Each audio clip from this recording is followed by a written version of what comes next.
Hi, this is Sean Bacon with Xcellence Inspection Services, and today we're talking about knob and tube wiring.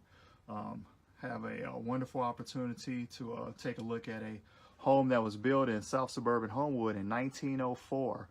And as I'm up in the attic looking at the insulation, looking at the chimney, I also come across this electrical wiring here.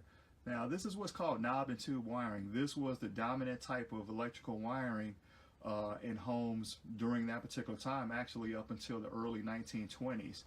And and believe it or not, when I do inspections, and I still see it from time to time,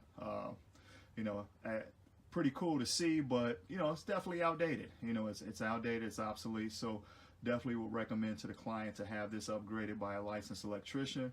Obviously everything is done in conduit now, so knob and tube wiring has gone by the wayside, like horse-drawn carriages and gas lit lamps. So this is Sean Bacon with Xcellence Inspection Services. If you would like for us to perform an inspection for you, please give us a call at 708-299-9235.